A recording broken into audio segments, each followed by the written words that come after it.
Hello, everyone. This is the old faithful Amanda Hello. Splatts. Hello, back for the third time today. Something far more chill, fucking hope than the stuff that I've been doing earlier today. We are hanging again with the one and only Neil Paulino. Hi guys, Neapolino. I'm the flavors Neapolitan ice cream dog boy something something. If my voice sounds hoarse, it's because I spent 10 hours yesterday playing Uma Musume and screaming at the horses. Oh, Hello, horse. I see what you did there. horse, Is horse. that game still a fucking thing though? 'Cause, like, I remember hearing about The it thing years is that ago. the global version just came out, so there's a lot of Oh, hype around that. The Japanese version was like 4 years ago or something. I see ads And then there was everywhere like for this 3 years fucking before thing. that, and then like preview trailer stuff for the whole like multimedia project came out a while before that. So yeah, uh uh popping off in the English internet space now. Now, is it free? It's free. Well, let's just say you don't pay with your money Oh, unless you want a whale. It's a gacha game. It's a free to play gacha game. oh, it's And got apparently it's reasonably free to play friendly as long as you're not going for like the high level PvP stuff, which you know how it goes if you've played other gacha games. You gotta get It's Carl all Malone to about gotta let Carl Malone to look into that because he's the master of getting gotcha and getting it for free. 'Cause I he's the don't think he's master of free to play. yeah I don't think he's paid for gotcha in a long fucking time, but he still gets it. Yeah, I haven't played a gacha game since Project Sekai or Hatsune Miku Colorful Stage in English, but I played it in the Japanese server, so it's Project Sekai. But yeah, I was free to play then too.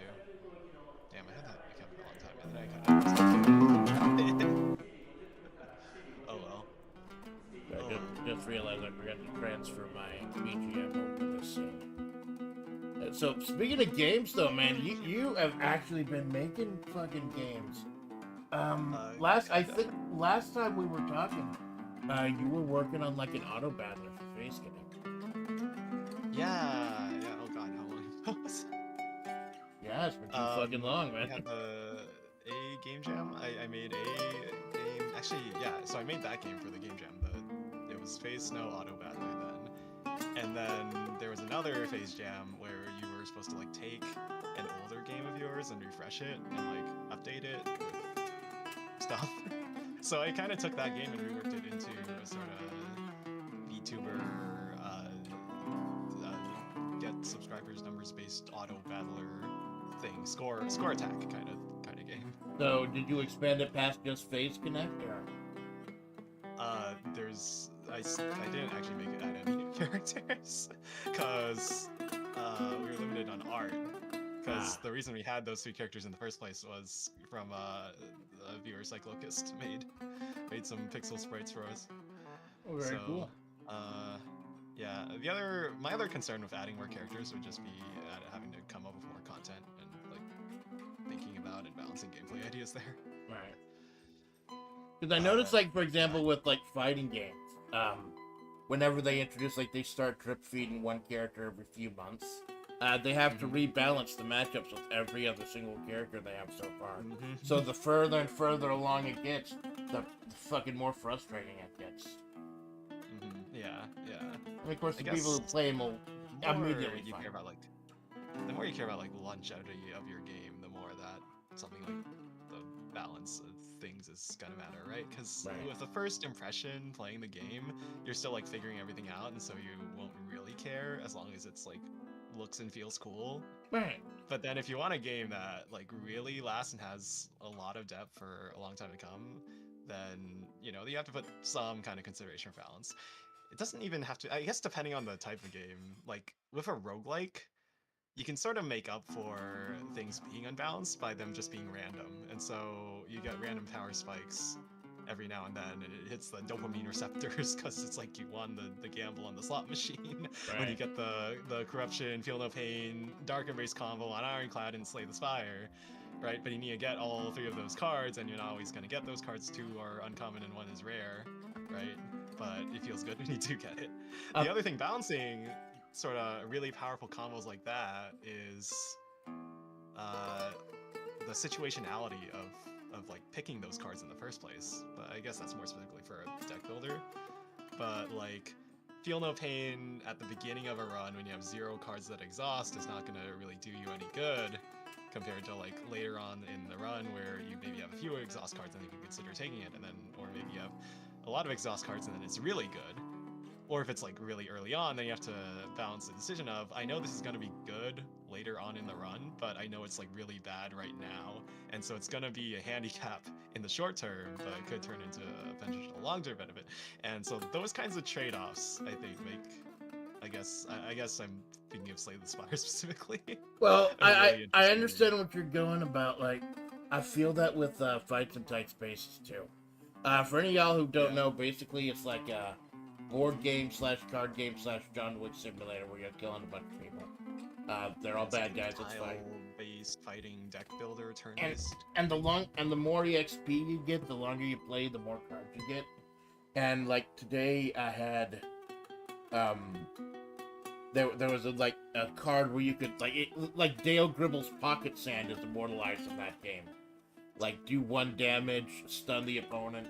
And then I also got a card that says do 40 damage to a stunned opponent. So it's just like about getting those two together and actually making some fucking progress instead of banging my head against the wall for the last like 60, 70 in-game hours. Yeah, but I guess that goes to the addictive nature of them too. Like you can, if you're playing if you're playing Super Mario Brothers, slight amounts of strategy, so you Yeah. can have some input, right? And if you're like a really good player who really understands things, then you know you're turning the odds in your favor when it would Right. normally be less favorable. That's why as a degenerate gambler, I don't like playing slot machines or things like that, where that take like absolutely no skill to do. I actually prefer roguelike mechanics. Right. I prefer like blackjack and things that actually take. Like I know I'm fucked from the beginning. Like the house always wins, but I like the illusion that when I'm doing fucking counts. That's why I'm VTubing. The house always wins, even more for gacha games. There you go.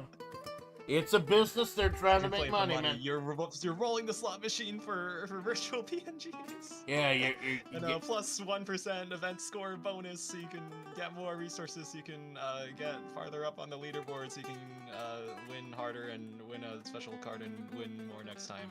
They're trying to forge a community. The hedonistic treadmill, or whatever you call it. But it's got cute singing horsewomen. And it's fucking everywhere too. Like I've seen Callie play in it, and you'd think she'd want to avoid anything involving horses. Holy shit! Yeah. I mean, I've had it on my mind for like the past week, but I only started playing it yesterday because I wanted to save it for stream. I've done that too. I'm also kind of holding off on playing it right now because I know that I want to get my first win on stream. So I'm kind of holding it in my head that like, okay, once I get my first win on stream, then I'll start doing the degenerate, super hyper optimized reroll strats or whatever. Absolutely, man. Like that's why I've got to be careful. Like I'll actually get a few games that are too chunky or too powerful to stream, so I have something to play offline. Because it's like if you don't show your work, people are gonna think you're cheaters. Like, they're not gonna think you're fucking cheating in a horse game. But like if you don't show your work, you're not telling the whole story. I need to just Urara get her first go before Densetsu. There you fucking go, man. Now how do you share that with the world? I guess it's better happy, cheerful horse girls running races, because aren't a lot of those gacha games like sad military girls with guns or sad robot girls killing each other? Like this is kind of a breath of fresh air. Cool though, right? Like Nikki and... I haven't actually played. I'm assuming you're talking about like Arknights, Girls Frontline, and Blue Archive. I haven't actually played any of those. I have friends who are into those games, but I mentally hold myself back. I know that gacha games are probably not. It's like junk food, right?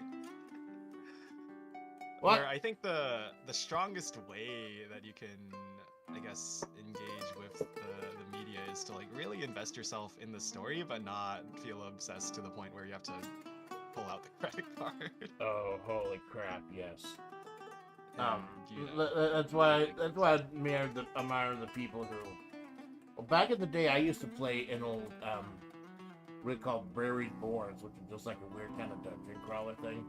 And instead of paying a whole bunch of money to get stuff early, I just didn't have a fucking life, and I had like a 2-hour commute to and from each way, and I just like got on in the fucking carpool and played that, pretending I was looking at the news, so I could pretend I'm fucking intellectual, and I'm just keep swiping, keep stabbing forks and shit.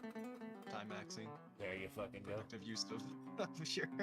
Because I noticed I've started working from home several months ago because there was like a security thing at work, and they forced me to start working at home because they thought I might get like shot or something. Well, maybe not that dramatic, but and I noticed I have so much more free fucking time. Oh my god, It's really good. like That's good. I could actually.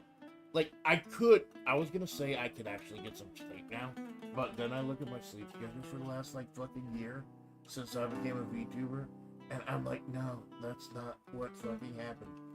I'm playing Balatro at 3 a.m. That's where my life is. Mm-hmm. I've always been kind of, like, really protective of my sleep schedule. I've been, like, trying to avoid caffeine for the past couple of years probably, so as not to mess up my sleep schedule. I've always kind of stressed to myself the importance of like getting a good sleep. I stayed up a little late last night just thinking about Uma Musume. Well, besides that, yeah, I know it's important. Like, if it's something for work, I'll do a lot harder for. But like, I figure, I don't know, maybe people think it's part of the show.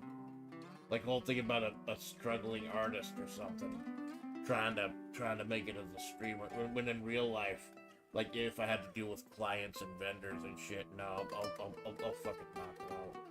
Problem is, like I'm an early morning guy. Most of my shit's at like 7 in the morning. Like I had some collabs with Temp over because he's over in Japan, and I told him I have no problem getting up at 5, like because I'm usually up at 3 a.m. anyways for work. So that helps, but then the problem is I'm supposed to be going to bed at like 9, and all my streamer, my FlaVR brethren are going into like the fucking morning, and I can't miss that shit. I've watched more FlaVR since I started doing this than I have any other fucking corpo by far, man. Like I don't watch a ton of my oshis. I just don't have the time anymore, man. Y'all are on my schedule. Y'all are on my time. damn, thanks for supporting FlaVR while also being a FlaVR member. Oh yeah. I feel like, I don't know, I wouldn't expect anyone to like, I don't know, engage in media in a way more than I do myself. So I don't know, I guess I like to think I have like reasonable limits on how much I want to be spending my time watching streams or whatever. I feel like most of the time when I'm watching a stream, it'll probably be second monitor content. I'll be like playing a video game on the first monitor. Yeah. So I'm not like ashamed of if other people are doing the same for my stream, and I sort of take it in stride if I'm gonna be second monitor content. Yeah, I'll try and be good second monitor content. that's what I say at the end of my streams, man. My lurkers, VOD watchers, second screen saints. Because, you know, you Hell yeah. And that was a problem back in the beginning in that fucking Manhera about having just 1 or 2 people show up. But then I looked at the next day and I got like 20, 30 views. Because I'm at a weird fucking time. Although I've been getting a lot of European fans that I've noticed. That's kind of cool. I have people from across the pond, as they say. Yeah. But I think we were talking about Manhera the last time we talked. Obviously, that problem hasn't fucking fixed itself. That's like a built-in fucking thing. It gets better. It gets worse. It fluctuates. Yeah. It's a roller coaster. I think I'm at the high right now, but that's probably because I just went to Anime Expo and I'm kind of hyped Oh about yeah, that. anime. I've regained my enjoyment of the anime aesthetic and passion for things that look like anime. Yeah, I've gotten into Uma Musume. I'm feeling inspired by the horse girls. I've received my inspiration at the Three Goddesses statue. My mood is at great status. I'm feeling motivated to actually exercise because of Uma Musume. All it takes is like one good thing, one good turn, just gonna pull you back in, man. Like yeah. Like I feel like you kind of need inspiration like that. Yeah. You need to look at things around you and rather than feeling discouraged, like turn that into some kind of motivation. I guess it's like the shonen protagonist mindset thing. What was it? I forget. It's one of the things I like in Uma Musume. It's like there's not really villains. They're rivals, but they're not villains. They're not like doing things to be evil. Yeah. They just each want to win individually, and then they're pushing each other to grow stronger. It's very shonen anime kind of. It's more like a sports anime than a fucking war type of thing. Yeah, it's a sports anime with cute girls. Yeah, of course. Because it's anime. Because it's anime. Yeah. And so I don't know. I guess I've been trying to think that way in terms of like VTubing and what I see around me in VTubing, and also maybe trying to filter my perception a bit more and pay less attention to all the doomerish takes I see on Twitter, all the people flinging shit and hating on like literally everything. The fucking comment section of some YouTube videos are like that. It's like, I don't know. Like I get the feeling there's small pockets of the internet that are nice and cozy, and usually that'll be like within a streamer's like sort of tight-knit main community. But then when you get out on the wider space of the internet, it sort of rewards shit flinging, and you just get a pile of shit. Even negative engagement is engagement. Although I feel like as bad know what engages people. As bad as it is, it's kind of been overtaken by fucking bots. Like it's that like that too, yeah. Every single video I've watched, regardless of whether it's like an old like Giorgio Moroder video or something new, the top comment is always either who's listening in 2025 or that thing about Isabella, the cancer girl, which I think was a scam also. I don't know why people spend all their fucking time doing this shit, man. Like I had to, not to dox myself, but I had to deal some of that at work as well. Just trying to make sure. Hey, I want to speak to the person in charge of your business supplies. Oh, cool. So do I. Tell me when you find him, asshole.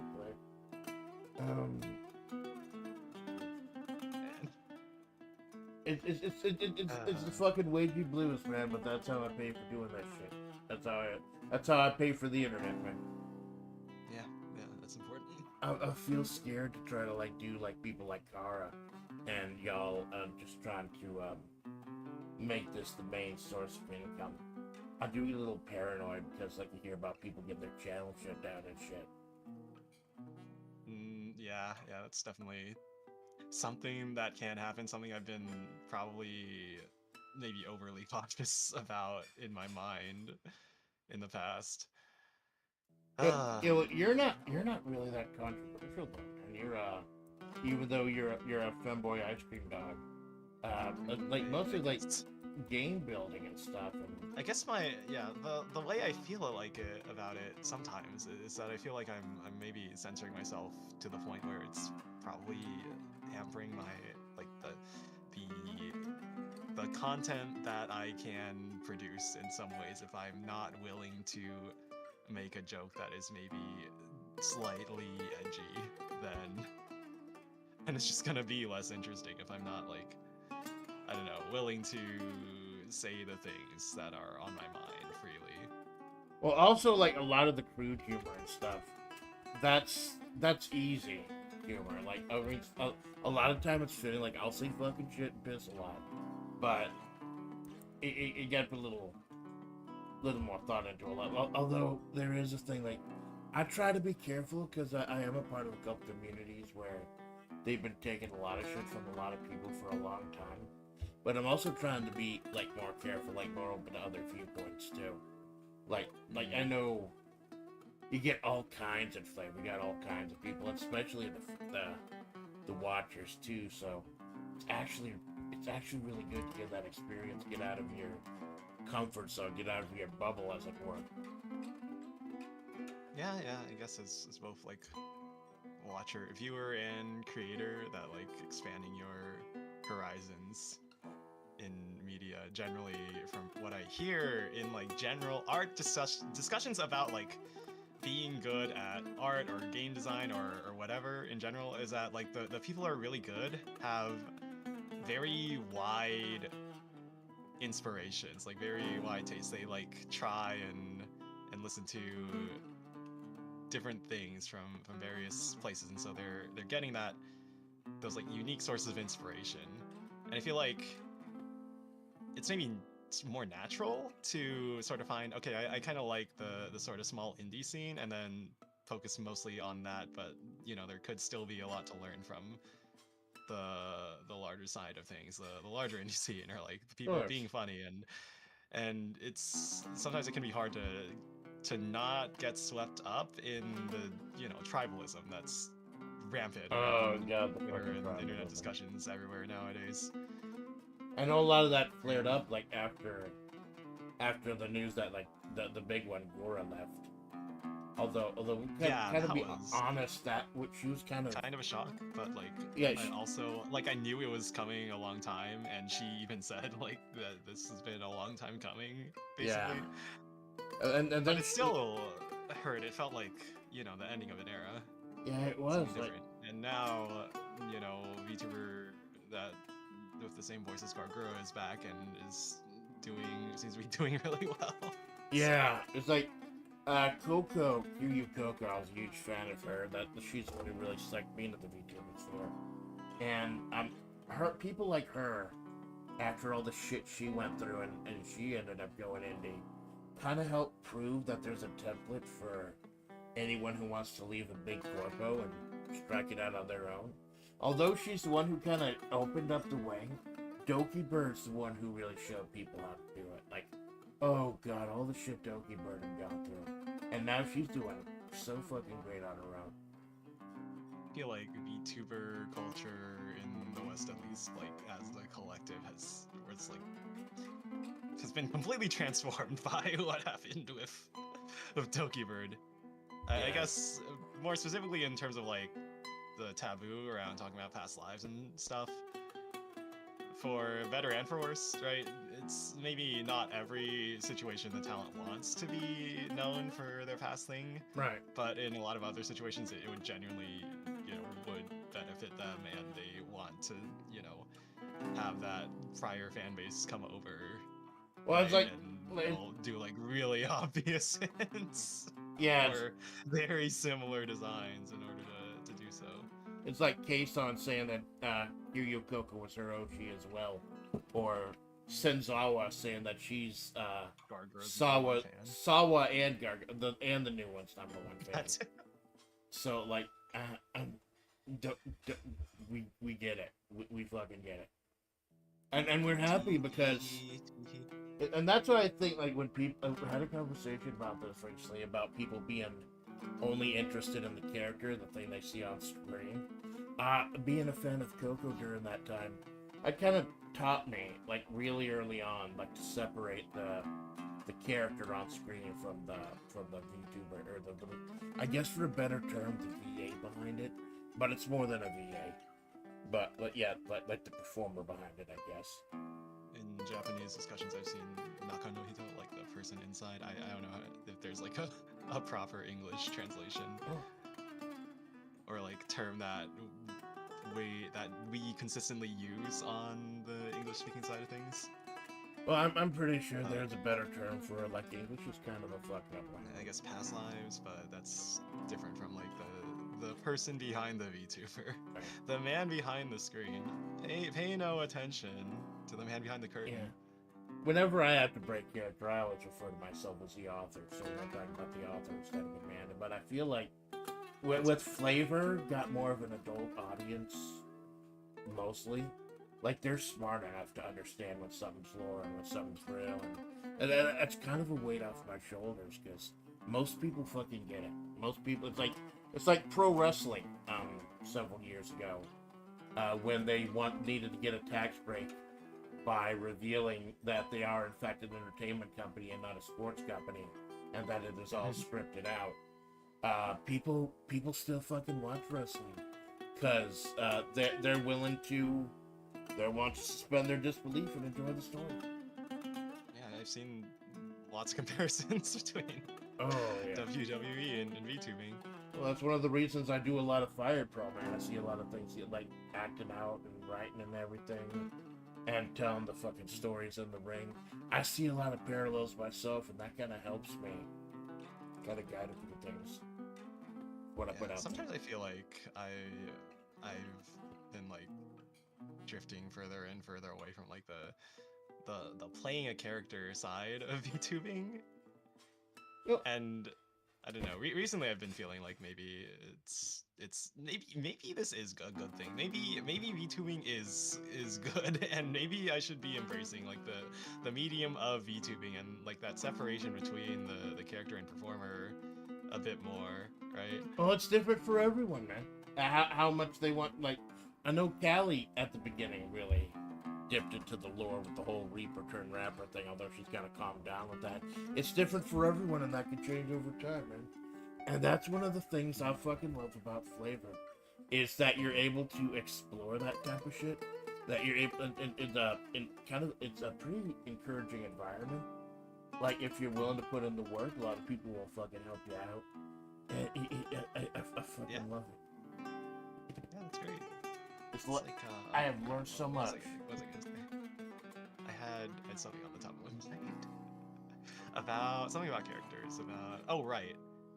It's something I've heard about, maybe from like non-VTuber content creators too, right? If you're a YouTuber or whatever, and you say, "Hey guys, welcome to the latest episode of Minecraft Let's Play. Don't forget to like, comment, and subscribe." Right? You're not just being yourself. You're still playing a character if you're like a face streamer as well. Right. Generally, depending on like the vibe you're going for, right? But commonly, you'll be playing a character, and maybe that character is like it's you, but it's an exaggerated version of you. And I've heard that like comparison a number of times. It's like it's you, but you're performing, right? You're in a different context compared to, you know, sitting in a Discord call, chilling with the bros or whatever. It's like the difference between Mark Edward Fishbach and Markiplier and Wharfstash or Darkiplier. There's whole levels to it. But if you really get fucking deep and start thinking deep about it at 3 a.m., aren't we all just portraying ourselves in different aspects, different facets of our life?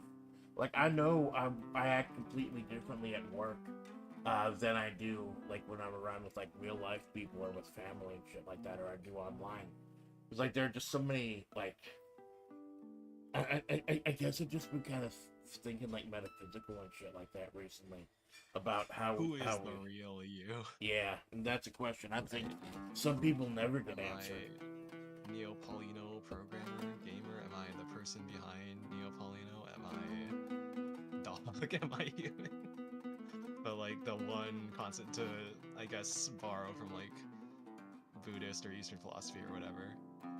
You know, the one constant is the thing that observes, the consciousness that is observing. That is experiencing the senses that you are experiencing. And so if you want to boil it down, then you're not really any of those things that you would maybe consider an identity. That would be like your ego, right? Yeah. It's possible to sort of detach from all that and go down to just the experience of like sensing sensory data from your senses, from your nerves and kind of disassociating. Yeah, but like in a good way. Oh. Did not know there was a good way. Or in maybe a bad way, but I don't know. It's like it can be useful for meditation. I think meditation can be useful in general for separating from that like the negative thought loops that you can fall into, or the feelings of tiredness, weariness of spending all day scrolling, doom scrolling or whatever, Well, yeah, watching YouTube shorts or something. That's what I have to tell people in a couple of the communities I'm in. Like, if you're having psychological mental illness problems, and the brain is an organ just like everything else, man. Sometimes it gets sick, sometimes it needs to be fixed, sometimes it needs medication or therapy. It's just not fucking getting over it. I mean, there's a lot of feedback loops in life and in your like physical and mental state, right? Because if you're depressed, then you're less likely to want to exercise, and then if you exercise less, then you're more likely to be depressed, and vice versa, right? So it can be really, really tricky to sort of navigate that. Sometimes you gotta, I guess, I don't know, there's not like one thing that I could say that would guarantee that you would feel motivated to do something to fix your life or anything, but you have to do something at some point to break out of that. Unfortunately for a lot of people, and myself included, sometimes it like takes a tragedy to make people wake up and kind of stir them to doing something. Like, I don't know if I've talked about this, but there was some really bad shit that happened shortly before I became Amanda Splatts, and that kind of helped get me through it at the beginning, with the help of everyone else. But I've been trying to get to a point now where I've been trying to start fixing shit and working on shit before you reach that point. And that takes a lot of mindfulness. A lot of focusing on like, mindfulness word. And unfortunately, a lot of it's spending fucking money too. I bought a weight bench for the little fucking shack here, because I may not have like a lot of room to run around here or anything, or do calisthenics or yoga or shit.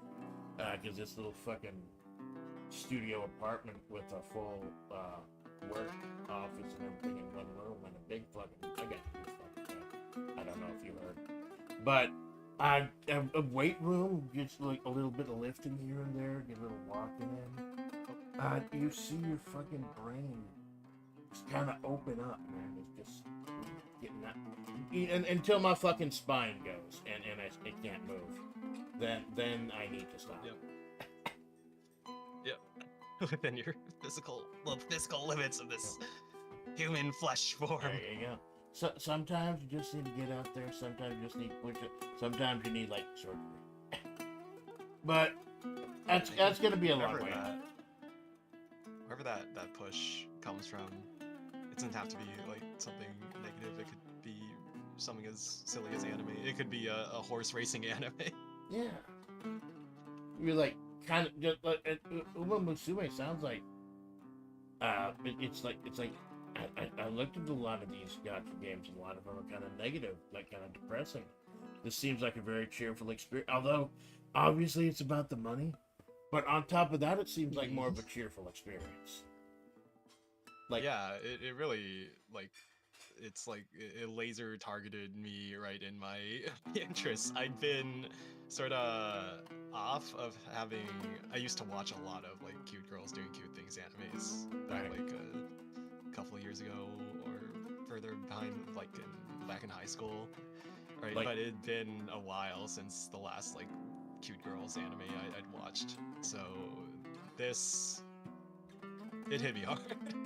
And then combine that with like the sports anime feelings and like the real stories of the horses and the very, very well made character designs and. But are they modeled on like real horses?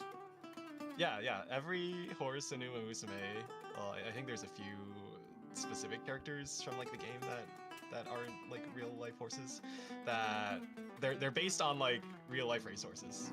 Holy crap! And also. The one character I'm thinking of who wasn't based on a real life racehorse, there was a real life racehorse that was born after the game came out that was named after the in-game horse that was made up for the game. Oh, that's beautiful, man. Life is imitating ours, imitating life. Just life. It's all connected, man. It's fucking beautiful. It's so good. But I don't have a lot of that fucking free time though. Like, I thought I'd have more free time now I'm working from home. And I did, but then I started sinking it into other things and now it's gone again. Especially like doing stream setup and shit. Like, luckily, I mean, luckily, like with making, oh yeah, like with making thumbnails and stuff. Luckily, I've been doing this so long that I've actually got a few series going, so I can just pull up the last thumbnail I made for something and add a couple of new pictures in.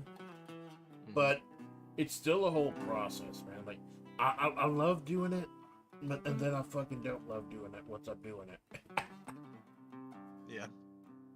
Yeah, I feel like, I don't know, I've got my thumbnail sort of process down to a reasonable time, maybe like 5 to 10 minutes, probably less than that even if I'm focused and care. I guess the mental effort and like wanting to care about doing that becomes the burden there. Alright, well, for me, I try to make the room as soon as something's confirmed, even if it's not a full thing. It's just easier for me to, between my work schedule and everything, like, people see I get placeholders and shit up on my page all the time, even though I don't announce it for like a couple weeks. That's just me using YouTube as a schedule, seeing what I can cram in where. It's nice because, like, if I have to change something or delete something, no one will fucking know because I didn't announce it. Understandable. Ah, that makes sense, actually. Yeah, it's like I tell people, if you don't see the schedule going up on my Twitter, X, whatever they fucking call it these days, it didn't happen. Like bitter. Yeah, now there's a whole... Wasn't there like an update? They're doing fucking something to it. Cause... like every few days or so, all the feed disappeared after a certain point. Oh. Like it only goes back a few days. It's a modern website. I would expect shit to break like every couple weeks or so. And didn't they get rid of a whole bunch of the programmers, the people who actually knew what they were fucking doing? Yeah, I heard about that, and then they maybe hired some of them back. I don't know. The tech job market seems a little fucked right now. Yeah, I don't follow the Moosk, the Ulan Moose, whatever you call him. Although he's a really good Destiny 2 player, apparently. Or what was it? Not Destiny 2, but what was the fucking thing? Where was it? The Diablo where he was on stream doing like the best, like he had the most powerful character in the whole game, and then he fucking died. I don't know. That just makes me laugh, man. Like it's like if you got someone farming for you, fucking say it. Like, I'm dog shit at games. Are you that egotistical that you gotta pretend to be better at video games than you actually are? I'm dog shit at games, but I'll fucking show you live in 3 days that I'm horrible at it. Yeah, I remember getting into VTubers like way back in like 2020. Technically, I'd watched Keys and I before then, right? But like before that point, I really was only watching streamers for like professional esports stuff, like Counter-Strike and Apex and stuff like that. And in my mind, I know that like streaming for entertainment had been a thing for much longer before that, but for me personally at that time, I was like, streaming is only for people who are good at video game, who wants to show off that they are good at video game to other people who want to learn from them and get better at video game. And then I found VTube. I was like, wow, this person sucks at video game, but it's fucking hilarious. Well, I got that early on because This is great a couple of my earliest influences from years ago were Vinny Vinesauce and Joel Vinesauce. Just doing some wacky, crazy shit. Yeah, I'd actually watched Joel, but only from his YouTube channel. I wasn't watching it on Twitch. Yeah, I barely watch Twitch. Like, the only time I watch Twitch are, like, people like Ink Renegade who are only on Twitch. Like if you're on YouTube, I'm watching you on YouTube. It's just, So much fucking easier. I don't want to have to log into extra shit. That kind of annoys me off modern internet. Every website you go to, ooh, log in, ooh, two-factor authentication, ooh, check your email for a verification code, ooh, check your authenticator app for your two-factor authentication passcode, enter the two-factor authentication passcode. Okay, you want to make a payment? Sign into PayPal. Yeah, but then you enter your password, enter your two-factor authentication code. You logged in from a new device. Please check your email. Go to your email. Click on a freaking link. and get pissed So off about it, innocent. but then you hear about people getting taken for like tens of thousands of dollars, and it's just getting easier and easier to action. Click on this thing, log in, oops, it was a phishing website. Alright, we have your account now, dumbass. Get scammed. Have all your crypto stolen. I hope you weren't carrying like a $1 billion crypto wallet on this PC. Or what was the one where the big Discord one? Hey, my friend is a game designer. Could you please check out his game for him? Oh yeah, that's a classic. Random executable files from people on the internet. Don't trust random executables, even though you kind of have to like run any software. Yeah, I don't know. The internet's just kind of a mess. And you gotta watch out for other people too, because they'll get hacked, like and then my you'll be account, like a theoretically, right? My account could get hacked, and you know that I've been working on video games, and potentially I would like reach out to someone to be, hey, would you want to test my game? And then I provide them an executable file to run on their computer. Yeah, luckily for someone like you, I know that if you wanted to test something, like you'd talk about it on stream. Like you'd probably have a stream about it or something. Like you wouldn't just randomly. Or what's that shit people are fucking doing now that really angered me? People are going on people's social. I had to nuke all my social media as the author. Once I found out that people are now taking like videos and stuff, people that put on Facebook, stuff like that, and they're building AI models of their voice, and they're calling their family members and saying they're an emergency and need money. That's yep, that's It gets to the point where people are like gonna need fucking code words to talk to each other, like ask code security questions. Hungry. What was your mother's maiden name? What are the last 3 digits of your... Those wacky 3 digits. 3 or 4. John Wick needs your help. But you gotta wonder, like, I used to say you gotta wonder what motivates people like that, but it's fucking money. Money. It's obvious. And like with the call center scams and all that shit. It's so cheap these days, like, you could do it tens of thousands, hundreds of thousands of people. If 1 or 2 get hooked, it makes its money back. And you can't, and as much as you want to, some of the times you can't even get mad at them, because I watched a couple of news reports where, like, some governments or some crime organizations were forcing people to catfish and shit like that. Oh. So, like, they didn't even have a say in it. Like, they were locking them up in state-sponsored scam call centers. Or state-sponsored fucking crypto hacks. Like, wasn't that what North Korea was alleged of doing? Yeah, but those sound cooler, right? They have a cooler vibe to them than, you know, just calling someone and being like, hey, I'm from the phone company. Can you give me your security detail questions answered? And then they like do the SIM swap scam thing or whatever, and they get your 2-factor authentication passwords, and they log into your online banking accounts. God, you know, technology was a mistake. We should all go back. We need to go back. I'm an advocate for turning to monkey. I'll go right fucking now. Except, like, I'm going to Sunset later tonight. Yeah. Have you read this manifest? Oh, Jesus Christ. Okay. But yeah, it's just, there's so much horrible shit. But then you think of all the great shit that it's done. Also, like the Kickstarters and the fundraising campaigns that aren't fucking scams, and people finding pedophiles and shit. It's had a huge impact on the world for better and for worse. There's a lot of worse. Yeah.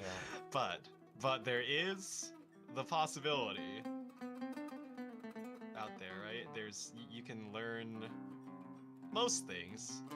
It's really a matter of like learning how to filter out out of a sea of garbage information, like the one or two really good sources of information, Right.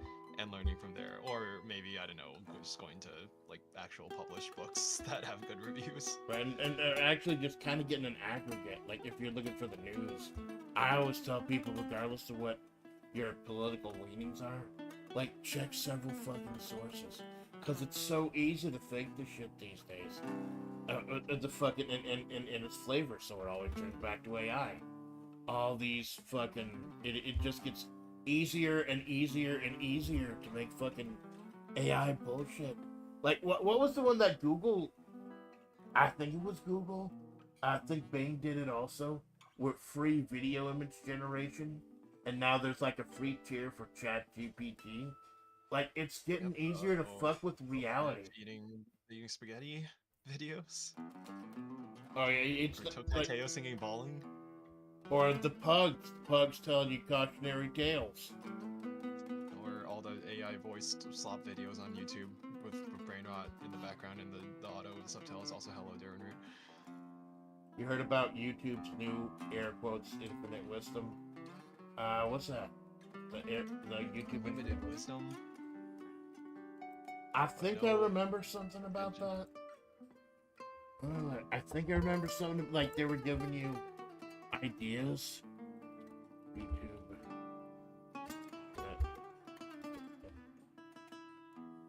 Are they just taking down Clippers channels? Bro, man, that's literally what the VTubing ecosystem is built on. That's literally how this whole thing works, is that you get clipped by a fan, or I guess you gotta clip yourself for most people nowadays. Well, I always hear the discussions about VTubing saturated. I really feel like it's okay. The novelty is worn off. We are in the era where VTubing is just another form of content creation, and growing as a content creator, period, is going to be difficult. And you just gotta make something that is appealing to people, that they don't have like a better alternative they could just go to. yeah, the dew is off the lily, and I feel like it kind of has been ever since around the time Halloween 1 appeared. Anime girl saying pee pee poo poo, fuck shit, haha, funny, it's been done. It's been done. And now we've got We've moved on. now like whenever anything gets oversaturated, you have to fill a certain niche that isn't around. Like V Shoujo, like, was quote unquote revolutionary for how it was doing things when it first came out. But now you've got people who go even further than that, like via lore. Although some of them are still pretty entertaining too, regardless of the sexual aspect. But Yeah, I get the feeling like being entertaining is the game, and then all the discussion around VTubing, find your niche, do your thing, etc. When to clip to post the best clips. That's like the meta game, right? So you can focus on getting good at the game, or you can get good at the meta, or ideally you do both, right? yeah, well, that's why I try to keep myself grounded by doing the creative writing. Like, I tell people I'm not a streamer, I'm a writer who streams, and I try to do the creative writing, the lore, like at least every month. There's stuff I wouldn't say force myself to do, but I make sure to do every month just to keep myself grounded, because like it's too easy to get lost in the numbers and the CCVs and be cynical and shit like that, and I'm guilty of it too. But it's you gotta, and I feel like it's not just VTubing, it's a lot of aspects of life too. You gotta remember why you came to the dance. Like what got you? Internal motivation, not that external motivation. Right, and because if you don't keep digging for that internal motivation, you're gonna be fucking dead inside. And I've seen it in my professional life where people just fucking give up and keep running around the little hamster wheel. It's the most depressing thing in the fucking world. You need the hope. Yeah. You need to believe. You need anime girls to inspire you. There you fucking go. Although I will admit I haven't watched a ton of new anime recently, but that's just like you keep telling people I still have a backlog of shit from the 80s and 90s to go through. Like people I trying was to feeling that too until Umu. people trying to get me to watch One Piece. It's like over 1,000 episodes. I'm like, nah. There's obscure 3-episode shit from 1981 I still haven't watched yet. I'll catch up. I think in today's modern social media landscape of like anime discussion, it's really easy to get cynical and jaded and like everything sucks, everything is the same, etc. You have to focus your attention into an anime for it to mean something more to you. Right. And I guess what's it? The way I'm trying to sort of orient my thinking is like an anime could be a 10 out of 10 for you, or it could be a 1 out of 10, and it's subjective, right? But there's some level of like chance you have to give to a piece of media for it to mean something to you. Right. You gotta, I don't know, let it in. There's some level of internal, the media alone can't, form the relationship between you and the media. You are also a part of that equation, and so if you want to like live a richer, fuller life in terms of enjoying the things that you consume, and feel like you're spending your time in a good way by watching things like that, then you need to, I guess, be more intentional with it and like pour more of yourself into it. Like, I guess not put it on the second monitor and put your wholehearted attention and thought to it. And you gotta be cognizant of the fact that you're just not gonna get to everything. Like there's so much media out there right There's now. a sea of content out there. There's you're not gonna watch everything. There's so much. Like I've given up trying to catch up on Orca's VODs as much as I'm a huge fan of hers. It's just too fucking much. That was actually a mistake I made when I first started watching VTubers back during the pandemic, and I had a lot of fucking free time. Is that I thought like you had to watch all of your oshis streams to support them, and I'm about the 5th. Oh, like you're a fake fan if you don't know X, Y, Z, etc. Everyone's like really. It feels like everyone's on edge, in a way that's like they're. When I see discussions about anime online, and maybe I might reference like the specific context of like Norverlion talking about gacha games recently as he's getting into Uma Musume, there's a segment of people online who are really on edge about like any sort of criticism towards anime or media, or like I don't know, people saying like I think this is bad, I don't like this, and it's like we're losing the ability for people to just say, yeah, I think this is bad and I don't like it, and then just people just go, okay, yeah, you have your opinion, you can think that, that's fine. Well, it's like you gotta fight, you gotta be on you are on one side of the war or the other, you are on our side or the other. It's this polarization, this tribalism that really burns me out on the modern social media internet landscape. Well, as far as the internet goes, a lot of it is people, and I could say this because back in the day, many years ago, I was one of these people who didn't fucking have a life and defined themselves through their enjoyments of things that they liked. And when you're attacking what they like, it's like you're attacking them personally.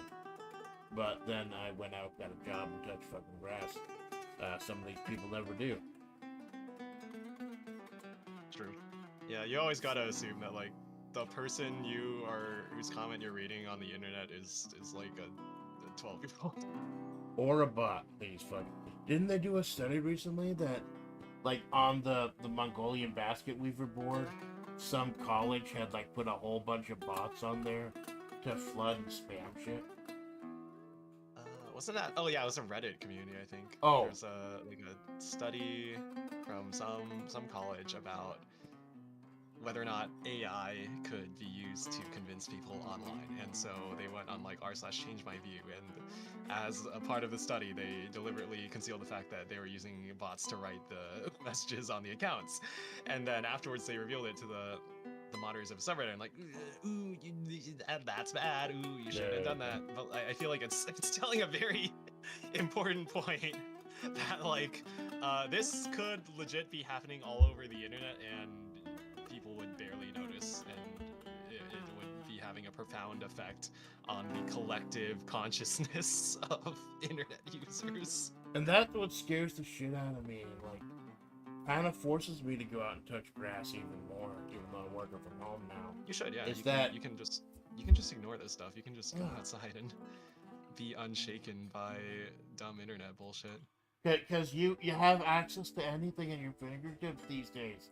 But a lot of quote-unquote anything is horrible shit. When you just, like, I think maybe that I've talked about this before. I love swimming. That's my favorite activity. I'm a fucking water baby, even though I'm in the desert. Nice. And I just, like, I get in my fucking head.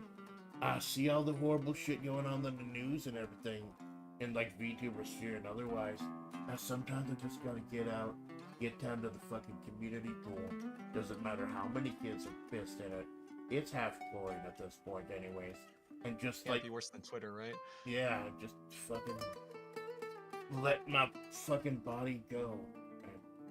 It's a very spiritual experience, even when you have children screaming and people playing mumble rap on their fucking beach towels. It's still, it's a way to get out there, man. And I feel like a lot of people just don't get that enough. Yeah, it's good. Yeah, perfect time here to do it too, man. That too, yeah. Actually, after I started watching a movie like last week, and like the day after I started, I went swimming because I was inspired by the anime to exercise. Yeah. Well, I was inspired to start lifting a little by my spine, but to each their own. Oh yeah, that's actually really important. I remember having like back problems, and then I started deadlifting with well, we had weights around where it was at the time. Well, and I remember feeling like my back problems were like just not having, my back was not having problems anymore.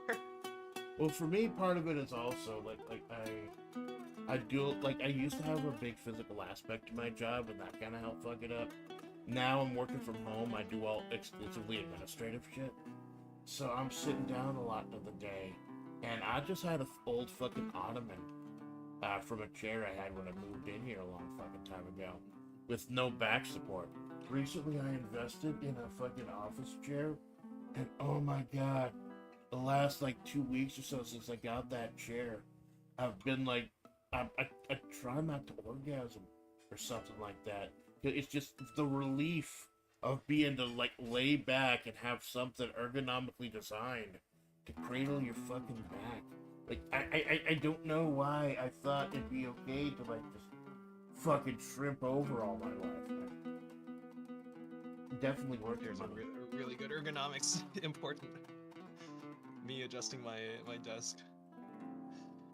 Yeah, I've been lucky enough to have an older Herman Miller Aeron from like a business surplus, or like a store, a business going out of business or something for like a long time. Oh, nice. And it's been nice. Well, you're talking about standing desk. I was thinking about possibly getting one of those too. Although, like, for like a 6-7 hour stream, I'd be able to adjust it back to sitting down. But like, it just, I gotta be careful with what I put my money into these days, like Steam and everything. Like, I hesitate. Like, we had the fucking Steam sale recently with all the like 85-90% off games, and I hesitated to get a Steam card because I know great content, I know great stuff to do. But it's just with fucking prices of everything, you gotta be careful. Yeah, that's understandable. I've always been pretty conscious of like spending too much money, and I guess with my hobbies, I've been like trying to learn more on how to do stuff on my own instead of paying for things. So like I've been researching for the past couple weeks on like 3D art stuff, 3D Yeah. rigging, making my own model, and then making a VTubing app of my own. Not really for it to have more features than other VTubing apps, but so I can control more and also as a learning project. But yeah, I saw some of like the blenders talk about the shaders and not just Blender but also Godot, right? Yeah. It's something I feel. It feels like we are behind what the latest gotcha games are doing in terms of rendering, and we've had the technology to render things like this for a good number of years now. And I guess at the high end of YouTubing, you have stuff like Waterdo Pro and Nilotune that have a shader that looks really good, but we don't have that at the small indie budget level. Right. So that's where my mind is sort of focused on. You could say that me playing Uma Musume is a form of studying research for Don't for 3D anime character rendering. Hello, hello Trinity. don't break your worst girl's heart with all that bullshit. But yeah, what was it? You're doing the blender, you're doing the 3D generation and trying to pull up. You're I won't making pretend to say the that I have donut. more knowledge than I do at the moment. But Look at this man I've and his been fucking trying to donut. just get more familiar with tools like this because I know that I think so I've been sort of hesitating to like write this down or like really, I guess, commit this in a public place anywhere, but for a long-term goal, what I'd like to do is make some sort of a VTuber concert, but like fully on my own, fully solo as much as possible.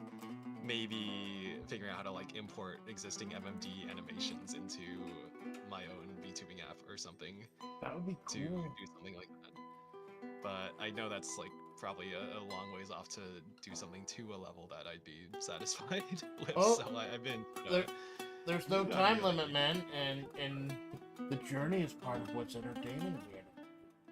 People fucking rooting for you, to see you succeed and showing the process. It's like when I started, I just had the PNGs. Like I had one that someone made, and then I made a couple of my own. And then I went ahead and it was so fucking daunting the first time I used violates Studio, I think it's called. But I made my own models for like myself and the other characters in my story, the Havre project, and it's been great. Like it's probably one of the easiest fucking things to do, one of the simplest, and a lot of mine are like based with like generic parts. But it's been an education and it's been fucking great to do. Vioid is a really useful tool, and from what I've seen, it's pretty flexible for people who want to do that extra customization. And then if you really want to go farther, then you can always import a model to Blender and then do your actual proper 3D rigging workflow stuff. Well, I heard that it was possible to import one of these VRoid Studios into VR chat, but you have to like import it through a specific build of Unity. Like it can't be any Unity or something. Yes. Alright, I guess ideally you'd run it through that build of Unity for compatibility purposes with I think it's like VR chat's tools, or actually isn't it just VRM format? I think so. Or am I not? I think you have the VRM option to format say was made for VR chat in the first place, right? Right. Right. Which is why a lot of the VTuber tech is built on that stuff, built on the M2 shaders or Unity's built-in render pipeline, and then importing VRM models with that. Imagine making a game or an app where you just drop your own VTuber, your own model into the game, and just be the protagonist of your own story. I remember Lethal Company, people made a mod where you could replace characters based on a Steam ID with a VRM file that you would have on your computer. Ooh. It's like a client-side mod. but it's meant for like VTuber collabs and stuff for That, people to be their that'd own be VTuber real mods. fucking cool. Like I know the VRM mod, like, I think a lot of the people who make their own 3Ds use it. You'd be surprised there's not more compatibility with other games and stuff, be able to drop themselves in, because that would be great for content. Although, I know some companies get, like, paranoid, like, people taking their character models and shit and making porn. But people are gonna make... Paranoid. People are gonna make porn. Paranoid. You Yeah. say. I'd imagine it's they don't want the they're hoping for something like that. People are just, you know, man. It's free advertising, and it's the most powerful form of it. I just got so depressed. It's the universal human desire. Ruining the universal human desire. I got so There's a depressed. quote, 4chan, famous 4chan post, through Dick Unity. Oh, Jesus Christ. Dick Unity sounds like I'm just the name saying. of a college football coach or something. Dick Unity. Of the fucking Cincinnati, whatever. Ow, but yeah, I got so depressed. Like, I try to stay on top of the trends and shit, because it's funny when old hag references something new and skibbity. But when I realized that gooning was not a fad, that term was here to stay, I got so fucking depressed. Because I remember back when a goon was like, it was 1920, and you and the mob had to you and your goons had to rub out some guy who was about to squeal. Now I say that to someone, I asked for goons. yeah, in 2025, and they're like, "Oh, they're gonna bukkake?" No, you don't fucking get it. They're gonna take a dirt nap. They're gonna pull out their Tommy guns. It's just language is an amazing construct, but fuck, man. From a meme video, there was a town survival. You play as a giant or something. Oh, like an Attack on Titan thing. Now that's one show I've actually been thinking about checking out, Attack on Titan. Like, I heard it was good up until the final season where everything just goes fucking off the rails. Was it? Yeah. I think I watched like the first 2 seasons a long time ago, and I have not seen it since, but I've heard generally good things about Attack on Titan. Yeah. That it goes in like a very different kind of political intrigue, mystery kind of angle. Yeah, it's like once you find out where they really are and what they're really doing, everything kind of goes downhill. It's like, what was it? Promised Neverland or whatever it was? Where the first season was amazing, and then after the second season undid everything the first season was absolute garbage. I know it's hard to find a good series with a consistency. That's something that's quality from beginning to end.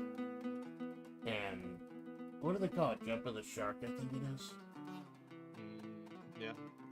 Because back in the, here's a little hag knowledge for y'all who've heard that term. Back in the day, there was an old sitcom called Happy Days. And there's this cool guy called the Fonz, and he did a lot of cool shit. But eventually, if a series goes for like years and years, you run out of cool shit. So he went to Hawaii, rode a fucking jet ski, not skis, water skis, and jumped over a pit of sharks. And at that point, the people were like, okay, they've run out of ideas. So that's where the jumping the shark comes from. Yep, so fucking most TV shows, you can see the point where they jump the fucking shark. That's why I kind of like the old 80s and 90s OVAs that are only like 2 episodes or 3 episodes or 6 episodes. They're not there in perpetuity to make money and shit. They're telling one story, making their money, and getting the fuck out. You watch the OVA, and the story ends, and you're going on with the fucking day. According to the video, it's a hide-and-seek thing. We'll give her the link, man. Or not the link, but tell me the name if you find it. I'll check it out sometime. Thanks, Darren. And you see, like, my head's moving around. I'm trying something new.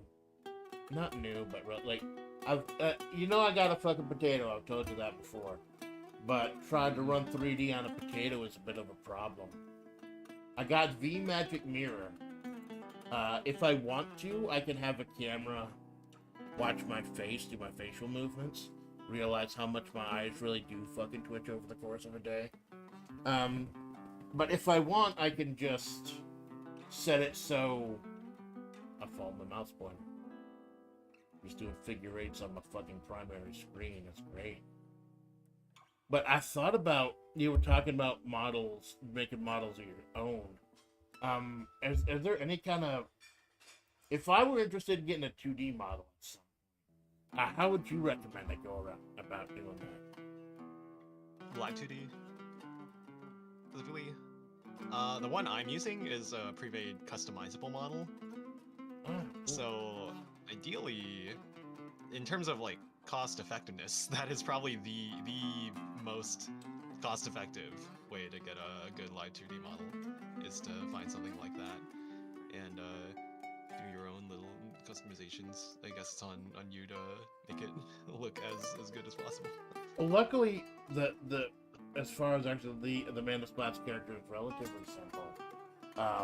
Black and yellow business suit or black and yellow school dress suit, long silver hair, jaundiced, dead yellow eyes. You can apply that to a lot. And that's what really helped me with V-Roid Studio. Like, they have suits and everything already preloaded. I just need to go ahead and color it to my taste. And because I'm one of those, as again, go back to me being a wrestling fan, my favorite genre of video game is character creation. Like, I will spend longer in a character creator than I will play in the fucking game. Well, guess what? I have the ultimate character creator. It has unlimited possibilities. You can make literally anything. It's called Blender.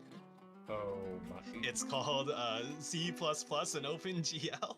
Oh. It's called literally coding everything by yourself, but that's not really feasible for most people, probably. Yeah, I guess I'm motivated to do it more as like a learning experience, but not in C++, in Godot, which hopefully, speaking of like potato PC, hopefully, I'm hoping that Godot, if I use that it would be more lightweight than Unity, which I'm pretty sure it is, because like running a really low spec Godot game is like maybe a couple hundred megabytes of RAM, versus like when I launched Warudo, it's like over a gig of RAM. But that's like, I don't know, it's a very, the more general purpose the thing is, the more you're gonna have stuff that you aren't gonna end up using, that the more you're like using resources on stuff that you aren't using. Right. And I guess that goes for like a game in general as well. I guess ideally, for if you really wanted a low spec friendly VTubing solution, then you would use like low level stuff. You'd make your own renderer in C++ or Vulkan or whatever, right. GL or Vulkan, and then you'd make your own VTubing program that way, including just the bare minimum things that you need. Maybe a loader for the VRM models. Just get rid of all get rid of all the bloat. I've been looking for a way to get rid of the fucking bloat with my computer. Like, I've had Windows 11 for the last year or so, and I haven't de-bloated it because I'm worried about something exploding, something like that. So I'm sure that if I could get like a de-bloat, like, it keeps wanting to open Microsoft Edge. I haven't touched that shit since I turned this fucking thing on. Why don't you keep opening it? I'm still on Windows 10, but I know that they're ending support like in a couple months. So I'm pretty sure I don't really have anything that I need to stay on Windows 10 for, except for Windows Mixed Reality VR. Ooh, what's that? My VR headset is a Windows Mixed Reality headset. It's it's Microsoft's VR headset lineup thing that cool. they discontinued support for a couple of years ago, and they've completely stopped supporting it in Windows 11. From what I hear, one of the developers, a developer at Microsoft, who as apparently building this in a way that is still technically legal within their job, you know, rules, is building an open source driver, like I'm not sure if it's open source, but a third-party driver that should be able to run the VR headset on Windows 11. It's a So package I'm on kind it. of waiting and hoping on that. Not that I've actually even used my VR headset in a while. Because it's old media and old technology. It's important to, like, preserve a lot of it. Like, I talk about lost media and shit a lot. And, It like, reminds me of how, like, fragile our whole technology ecosystem is. It's the whole, like, one NPM package gets maliciously attacked or changed or something, and it takes down, like, the entire build system of like, of tons of websites everywhere. yeah, Due to the people, whole like, people, dependency chain bullshit. what was it, like, a whole bunch of websites going down and people were panicking for a couple hours. Or in this case, yeah, in a case like that, it would be Cloudflare, probably. Yeah. But even... Because, like, so much of the internet runs on these DNS providers. You'd think the freedom of the internet would, like, try to help curtail some monopolies, but apparently fucking not. Like it's still a small group of people running a lot of shit. We need to build our own internet with blackjack and hookers. Yeah, we're gonna make internet 2, baby. If you ain't got one, It's you know what the to LAN do. network in my house that is completely sealed from the outside network. And if you want to get in, you gotta know the name of his favorite horse girl. That's the password. My horse. Or what? I swear, it's just we need fucking something, man. Because I'll admit I've been having anxiety about all the shit that's been going on in the fucking world. Like, I don't want to get too crazy. It's just like a lot of the drama in the Vetover sphere too. It's just I try not to watch it, but I know eventually it's gonna come around and impact. Like especially the stuff with AI, with circling back to FlaVR, where. Yes, the AI PNG that I'm using right now. Yeah, where well, I use Bing Create because it gives me the 90s anime aesthetic that I need. And it went down recently for like a day. And when it came back up, without any explanation, like, now when you click on an image, it shows underneath it like the 20 or 30 images it mashed together to make it.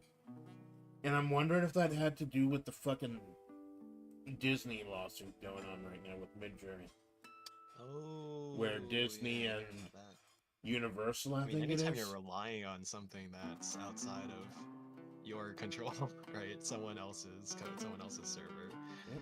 then, you know, that's something that can happen, that can go down. And so much of the internet is, like, built on these piles of X service relies on Y service, and then Y service goes down, and then a billion other services are down, and then a billion services rely on that service, and then it's some fucking mess, man. But even then, why are we doing this, man? But even when things are going right, like when something gets built and gets to end, the games get at like the Uma Musume, eventually the servers are gonna down and you won't be able to play it anymore. Because what was that? Mind the assets, make our own Uma Musume with blackjack and hookers. There you fucking go. You've got the talent. You can give them all little fake frosted donuts. From a legal standpoint, we can't really do that technically, but you need to make legally distinct Mule Girl game. There you fucking go. But it was talking about it's like this. The real tragedy in a case like that is a game like that requires artists and 3D modelers and textures and game programmers and game designers and the voice actors too, right? So if you're gonna recreate something like that, then it's gonna be like nearly impossible to gather all that together if you're on your own, if you're not the original company. Yeah, it just brings me back. What was it? Stop Killing Games or something? They're trying to do something about preserving games, and they got a whole bunch of signatures recently. Yeah. I fucking hope this goes through. I really do, man. I think it's pretty reasonable. Because there's so. I would like for, if a game can have an offline component to it, that we include an offline offline component, or at the very least, I remember seeing someone suggest that we could do something where if a game service goes down, then the company waives the right to like litigate against people making their own third-party servers to just play the game again. Yeah, it's not like they're And making the concern money. there would be for like if they're trying to monetize something like that. Yeah. And I'm not entirely sure what the right answer would be in that case, but you know, I'd still like to see stuff like that. It's a tale as old as time, man. Technology is like way in front of the law, and the law is just struggling to catch up. Like with AI and what's a computer? like, is it legal to sell AI artwork when it's really just little bits and pieces of other people's stuff? It's just Yeah, like copyright. it's a wild new frontier, man. Luckily, I'm not making a fucking cent off this, so I consider it fan art, the stuff I make. But if you're gonna be doing it for a living, I want to put it in actual video games that people are gonna pay money for, I can understand it gets a little dicey. So, I forget who said it, but someone once said, "I'm tired of living in exciting times." There's just so much going on. I think of there's a bit in Smiling Friends where after like the end of an episode or a bunch of crazy stuff just happens, I think it's Charlie is like, God, this world it stresses me out, man. Everything is so crazy, man. And they're speaking about like their hectic cartoon world, but it resonates so deeply with me and just the feeling of modern internet. I guess in theory, you can always just be an island about it, right? And just keep to yourself and realize that a lot of this doesn't directly affect you. And if it does indirectly affect you, it's probably not in a hugely significant way. And you worrying about the thing that you have no real control over is just generally detrimental. And you can simply ignore it. You can just go outside and touch grass. Yeah, wise Which is words. maybe a bit of a reductive way of talking about it, but I think it's an important thing to remember that you don't have to be like worried about things that aren't really gonna affect you directly all that much. I guess AI does affect us Yeah. in a number of ways. Like But I do with the AI. I guess I just get paranoid. Like, I know some elderly people in my community, and like with my parents and everything, I get the feeling that I'm gonna have to start explaining a lot of shit to them. Like, no, that's not really. the voice clone scams. Yeah, that's not really the president with the fucking chain gun taking on zombies. That's an AI art picture, Grandma. Trump isn't on Mars right now. I don't fucking know, man. It's just, as a VTuber, it's gonna sound fucking horrible, but I guess as a VTuber, a lot of us have problems separating reality from fantasy as is. And now it's gonna get even harder because we can build that fantasy we want. Which is why it's gonna be so much more fucking important to like reach out, like get out of your comfort zones and everything. But like I got the group of streamers that I like to stream with, but I also try to reach out like to y'all and other like non-flavors and stuff. Just trying to spread the love, man, and just trying to I don't fucking know. But it's just you find something you love, you find something great. You want to share it with the world, man. Yeah.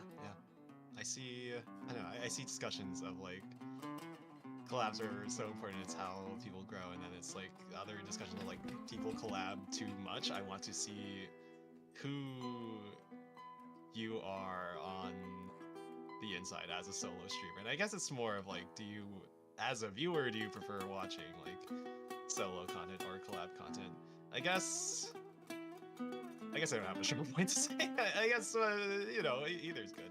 It's good to reach out to people because it feels like people are just really scared of doing that nowadays. Well, I think from a business aspect, it's about I guess part of the business aspect of it is, people have the one or two streamers that they really like, and collabs help people in the corpo sphere at least, expose them to other VTubers that they may like and get out there as well that they may not normally watch because it's not their Oshi.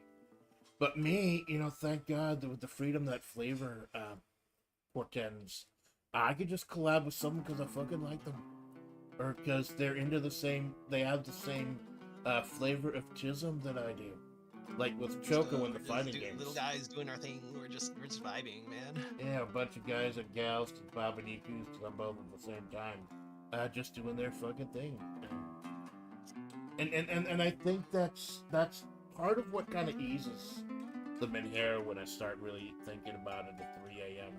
because I know the alarm's gonna go off in 10 minutes and it's useless to try to get back to sleep anyways. Is that if I got big, if I became a big corpo, I would probably have to change so much of my shit. I know I wouldn't be able to get on Amanda Splatts, but have to play Five Nights at Freddy's and shit on the big fucking corpo games. So I guess that kind of loops around back to why Gora left what he did. Was there you can be on top of the fucking world, but if you don't have your freedom and you're not happy with what you're doing, you gotta leave it behind, I guess. And she made that choice. And it was if anyone in the world had that choice fucking weighing on it, it was her. Literally the biggest VTuber out there. You've been cutting out a bit. Talking about Gora having to make that choice of her own personal favorites, her own personal decisions over being the #1 draw of HoloLive for several years running. Yeah, it sounded like... Oh, hold on. Sorry, my headphones disconnected. It sounded like it was her choice that she was not enjoying the whatever situation she was under in the corpo. Well, I know recently, Mume and Fauna and several people quit when they went public. So I don't know if that had anything to do, but she kind of checked out for a couple years. She'd barely streamed, so I'd hate to think how long it's been. But it's so just fucking easy to burn. I know you've talked about this before, about fucking burning out, and I know that collab with Temp yesterday, and he's talking about that as well. And I'm trying so hard not to fucking burn out. And with all the streaming and everything I'm doing in real life, I know I'm burnt out at work. I've been burnt out at work for the last several months now. I fucking know. I can't do anything about that though. But it's just trying to... It's trying to remember why you came here, what brought you to the dance, and just fucking taking care of yourself. I know saying take care of yourself, it's kind of the generic thing you say to other VTubers when they're having a bad day or make a bad announcement. But I really do want to take care of myself because I've been in that place. Alright, this might be a take. I don't think taking care of yourself is enough. I think burnout comes from a number of things. Internal versus external motivation being one of them. If your concern with VTubing is to make it big and you are not making any progress towards that goal, then you're going to feel burnt out because you're not making progress towards the goal, right? If your goal is more internal, I want to make the best X thing that I can, and I really like X thing, and I'm gonna do my thing, I'm gonna get better at doing this thing, and I'm gonna do my best towards doing that specific thing every day. And gonna try not to care about the external factors, but have the hope that maybe if we keep going this way, if I keep improving at this thing that I really like, then it can lead to external factors down the line. Right. Then I feel like that's the mindset you want to have, that you have to have. If your concern is just, I'm feeling bad, it's because I'm doing too much work, so I'm going to work less, then I think that can like flip on its head. That can lead to more burnout because you will be making less progress towards whatever goal that you might have. Right. If it's like the external, you're externally motivated, then you're going to see less external results, and then you're going to be even less motivated. It's a vicious cycle. Right. So yeah, I guess that's my take. And I guess The feeling of take care of yourself. Don't reduce it down to just that. There's more factors in play. well, I guess maybe I didn't like word it properly. 'Cause, like there are problems that need, like, you really, like you said, you gotta take care of the root of the problem. Is it your thinking? Do you need to focus on other things? Is it trying things a different way, or getting your mind in a different way? It's just it paralyzes you when you fucking think about it, and you realize why it's so hard for so many people to hit that go live button for the first time. It is kind of paralyzing. I know it was for me, but as soon as I was able to get it together, that's one of the greatest feelings in the fucking world, to finally get started. And eventually, of course, the dew came off the lily, and it started being a bit of a grind. I totally understand that, but I just keep reminding myself, I hope I never lose that fucking wonder I had like a year ago, or almost a year ago, when I started this thing, and I hit stop streaming for the first time, and I feel like the world just fucking opened up. And I wonder, like, how many people have started to lose that, especially with all the drama and the shit going on. I think it's a performance, right? Hitting go live, being on stream, and then talking to the audience and all that. It's a performance, and you need to. It comes with the anxiety of putting yourself out there in that way, but it also can be exciting, right? Right. And you kind of, how do I describe this? How do I describe this? You gotta remember that feeling, that like the goal is to entertain the audience, or be there for the audience, or educate them, or something. Whatever your goal is, you're trying to engage them in some way, but you hopefully you have an ideal that is greater than just engage the audience in any way possible, put up YouTube shorts and flashing auto captions and Right. generated slop or whatever. You get too into the what, and you kind of lose sight of the why.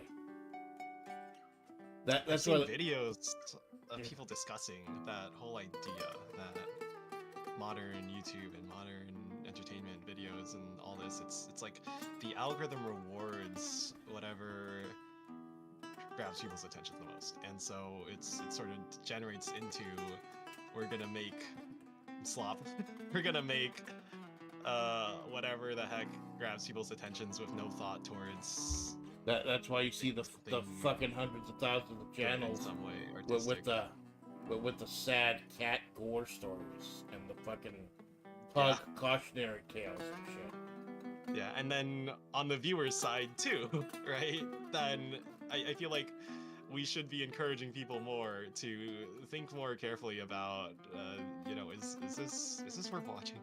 Should I really be spending my time watching this when I could be watching peak anime, cute girl sports anime, Uma Musume right now, right? You've obviously got your priorities, but yeah, Right. it's just like, I think that's like part of the reason why I could have like gone with AI writing for like my writing and stuff, but even though I do AI art because I know I can't fucking draw, I still want to do the writing 100% me, because as like with the fucking AI proliferates and it just makes content in and on itself and just churns out endless content, dead internet theory and all that shit.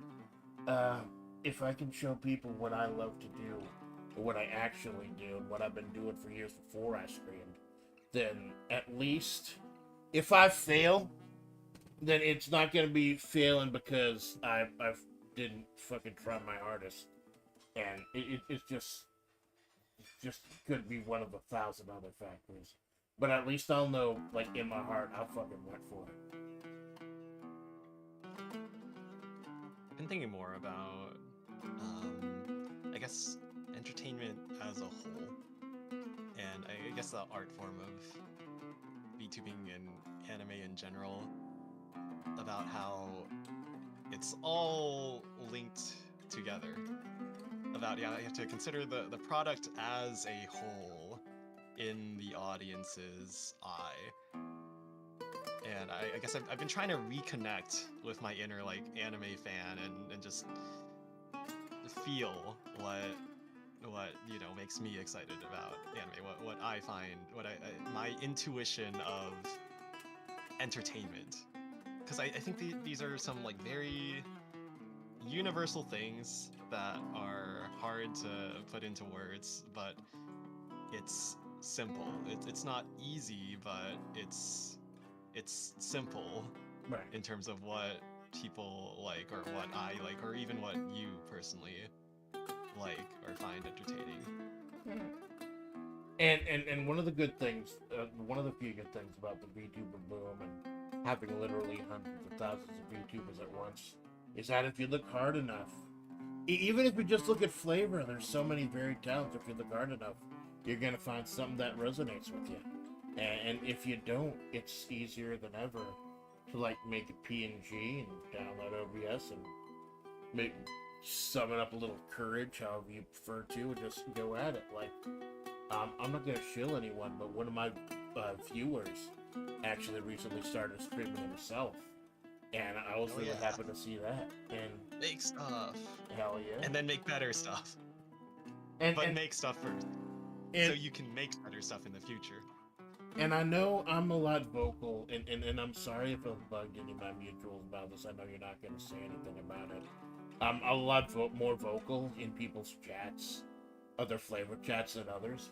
It's just because I try to remind myself, like, even though I'm a fucking streamer now, at the end of the day, when I'm done, when OBS is off, and once I've restarted my computer, because closing OBS fucking blue screen it again, that I can just sit back and still enjoy this medium and still enjoy the people I love watching, and that occasionally I get the chance to work with them. And it's only been a year. I guess it still doesn't feel real. Like, I still don't completely feel like a VTuber yet. Like, I feel like a fan who really got fucking lucky finding this place. Yeah, I still feel, I don't know how to describe it. like I haven't fully embraced the medium of VTubing, or like VTubing as a whole, or even like streaming and being entertaining as a whole. I've been having some internal, I guess, internal battle of, like, is coding stuff, are like the sort of technical, boring work kind of streams, are those entertaining? Is it best for me to do those things, like, on stream or off stream, or should I be focused more on, like, shorter, more concentrated kind of content? Which, judging from my intuition of, like, how YouTube works and how people find VTubers and stuff like that, then that's probably what people would rather watch, is like a highly edited down short form, or maybe like medium long form, but like pleasing to look at and watch video on a more niche, technical, educational kind of thing. And then for streams, like, just more entertaining stuff than like work. Well, that's what I guess if you think of it as, like, the stream getting edited down into a future video, then it can be more valuable, but I don't see the value of the work streams on their own. Yeah, well, I guess. On one way you could use them as a side story. But besides, it's like, it's background noise. But if you're programming, I can understand you want to concentrate on that and not talk too much. I do see the value. I'm rediscovering that, like, you know, programming doesn't really make for great streaming. Even when like Primogen does the stuff, I feel like what I watch most from him is like him reacting to articles or maybe shorter form edited down videos of like him working on something. Either that or I'm like using it as background noise. I guess I shouldn't discount like the value of work streams as background noise as well. But it's Like great it's that. not Oops, gonna sorry. be mainstreamly super popular appeal kind of content, I guess. Yeah. It's like it's good that you're reevaluating. You're like every few months or so, I like to go back, go through my content, and reevaluate what I'm doing, like what I want to prioritize. And I did for my own health and like for the way that some streams are going, start putting out pre-recorded stuff too. Like with the JRPGs that I used to love playing. Like not a lot of people make good streams because a lot of these times with the old ones, you're just running around the same forest for 3 hours, killing the same couple of animals so you can fucking level up, and that's not really interesting. Where I could just do it offline while I'm listening to something, or and then talk during like the important town scenes and stuff, and then dice it up together later. It's the medium keeps changing so much; it's hard to keep up, and I know that's why a lot of people have like the bigger ones have managers and stuff. But it's always just. I can see why having something like that. I mean, even to make a Uma Musume analogy, right? You're the trainer. That's like you're the VTuber manager. And then when your Uma Musume's mood is low, then you tell her to go have fun and raise her mood for 2 weeks at a time. Oh, there you in go. the in-game time scale. But like that mood I feel is like even more important for streaming and being entertaining because like the audience is gonna feel that vibe. Right. It's gonna you can kind of tell whether someone's feeling yeah, this is fun, or like, oh yeah, I'm super hyped for this, even if they're like playing a character, playing it up, or faking it, or Right. whatever. Like still, I guess ideally you want your actual mood to match the sort of character you're playing, but like stuff like that, It's like. I guess again going to my idea of like I'm trying to build an intuition of, or I guess get more in touch with my intuition of like this is entertaining, this is less entertaining. And I say don't, even though you can't say it as the be-all, end-all answer, I say don't be afraid to go to your community and ask what they're interested in. What they, because if you're doing it for them as well. Yeah, we got a fucking community. Holy crap! I guess you're right. Yeah. It's great. It's a fucking great community. The Discord. I would post the FlaVR Discord URL, but I keep if I can forget what it is. But yeah, it's just it's good. You see some people keep putting out the exact same stuff like years and years out, not evolving everything because they have that one small fan base that'll stick with them no matter what. And having those people is precious. Like seeing the same names again and again. We're a little bit more parasocial than you fucking think we might be. Parasocial. There you go. But it's always good to be evolving, man. Like not just it's good to be changing shit, but it's important to know why we're. It's like like a few months ago, I tried to change the whole vibe of my channel from like kind of the Southwest American Mojave Desert type of thing to more of a straight up generic anime channel, and like added new anime music to my intro and stuff. And because I thought it would be a bigger, broader appeal, I thought I needed to change, and like my brain just fucking rejected it. Like, no, we're bringing the Mojave back. We're bringing Mojave back. And it's just, are you just changing things for change's sake, or do you really want things to work? And that's the type of introspection, like, you gotta look into yourself for, I guess. Something I've been thinking of for a while is, I guess, I don't know, a lack of internal artistic direction on my end. Of me, like, not knowing what exactly I want for what my model to look like even, or in terms of, like, what the overall vibe of, I guess, my games I'm working on or other stuff, the stream-related stuff, is gonna be. Because your model, it's mostly taken from like that document, right? The original AI generated Yeah. PNG. Because like I know, Yeah, like, I'd say I still look towards that design as sort of a reference because I think it looks good. because I I know think it looks appealing. like, with Amanda Splatts, like I think the only thing that's there from the old document is the yellow and black color scheme, the name, and the whole roadkill thing. Like it's essentially like 90-95% original character at this point. But I couldn't bear myself to change the name or anything. Because, there's the ties to the original flavor, your faithful Amanda Splatts, as it were. But just like, and that is one of the great things about the freedom of flavors. Like, you take as little or as much as you want.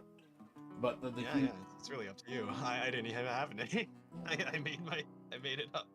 But the big thing is like just doing what you're happy with, just trying to figure out what you feel works for you. And I know that it took me a lot of experimentation in the first few months about how hard I wanted to lean into certain aspects of the character, like being a fucking alcoholic. I ended up dropping that angle pretty early once I actually saw someone going through the TTs. Drunk. There you go. But it's just. I feel like it's good that, at least it's good that like we're asking these questions, because some people never get it. Some people never figure it out. Some people never even try to figure it out. But I know like if you need fucking help with that, like just let me know, man. I'd be happy to bounce ideas off around with you sometime if you want to come up with something. You know, we need more of that actually. I think we need more like brainstorming chats in, I guess, around our sphere in general. Yeah. We need to be bouncing more ideas around so we can come up with more ideas. Like throw shit at the wall and see what sticks. Right? Yeah, I think maybe. I think we need more of that just to flex our creative muscles and really get into, I don't know, things that we want or might want to consider. Yeah, back in the like I said, my background in creative writing, I think maybe Jeroen is probably the only person who leans into hope you're feeling better, Jeroen. But we're all behind you, man. I think like leans more into the lore than I do, and sometimes get a little discouraged. But like Jeroen's the most like VTuber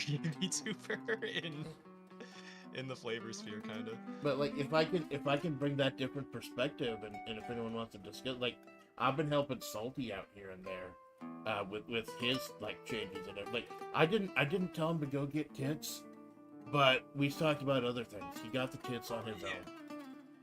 But I love giant anime titties on my VTuber models.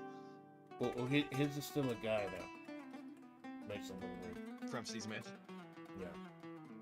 I hate the fact that I knew what the term busted boy was before he came one.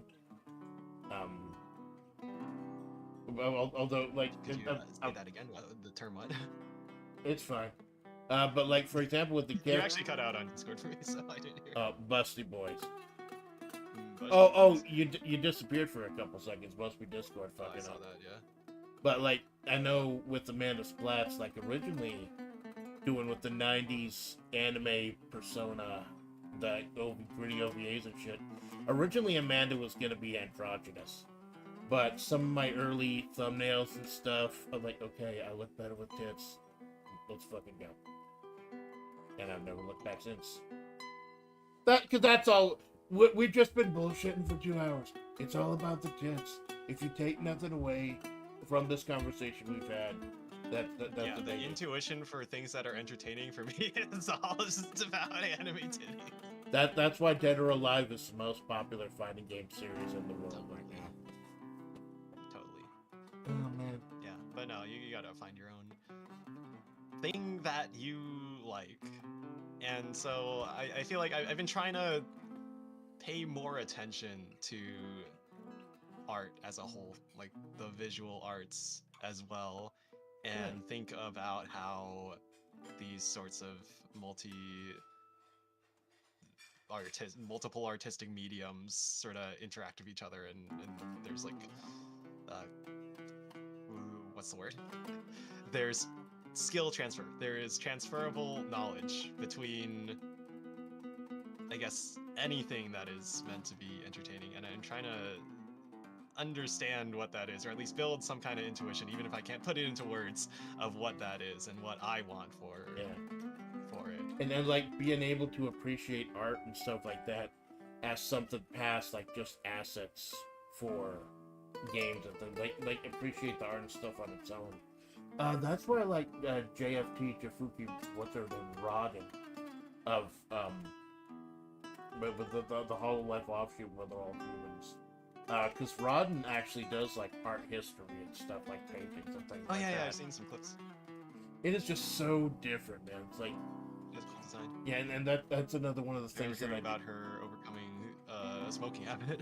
Yeah, because she was like a pretty big smoker too, like even at the beginning of her channel, and I think maybe that works in your favor too. Is that I think the thing that people love most about VTubing is the story and the evolution. Like even if it's not lore or something, watching these people grow. Like my favorite story in VTubing kind of helped save me during a scary fucking time.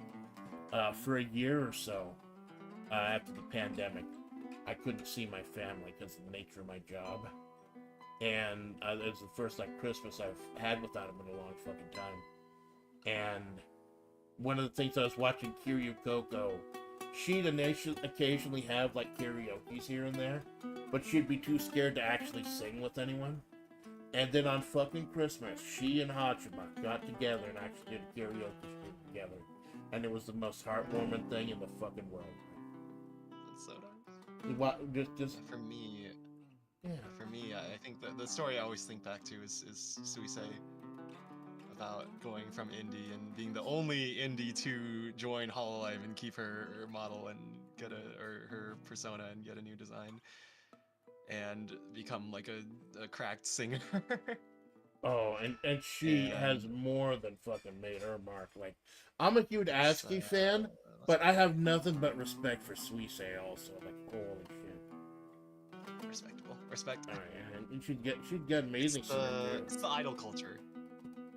It's something that I feel like the Western VTubing community or culture is kind of mixed on. It's something that I feel like I'd sort of forgotten about until I found Uma Musume and rediscovered my enjoyment of idols, and the whole idea of like we're all, the community as a whole is becoming part of this greater thing to help out this one person, the idol, grow and reach their greatest ambitions, and the idol is also, you know, working hard to reach their goals and work towards the things they want to do and provide better service, entertainment, whatever, to the audience. Yeah, it's like rooting for your favorite city named sports team.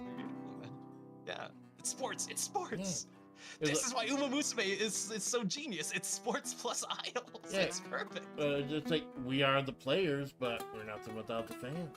And it's just wanted to get behind, wanted to root something. Like I know when ASCII there a couple times when she was about to graduate, I was one of the fucking pioneers out there rooting for her. It's just, and I think maybe realizing that, and you bringing that up, realizing that at some point helped me realize that I need to be very careful about like what I put out there as far as myself, like trying to be far less Menhera. Like in the beginning, I didn't mind showing the Menhera nearly as much because I thought it was all part of that process. But like having watched Ruka and her couple first years, her being Menhera as shit, me being worried, I started to wonder maybe people were worrying about me too, and that really forced.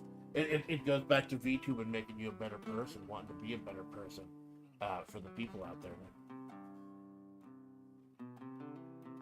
I mean, don't get me wrong, I still Menhara the fuck out, but I try to be careful about it. I see feedback loops. I see in life in general, but specifically in the case of like VTubing and getting Menhera, it's a feedback loop. Well, depending on whether or not the Menhera can lead to better content, but putting that aside, right? Generally, if you're feeling down, then you're gonna probably not make as good content as you could have, and then if you're making a little content that's not as good as you could have, then you're gonna see fewer external results in the numbers, which I'm sorry to bring up, but it's kind of inevitable that you're gonna see it at some point.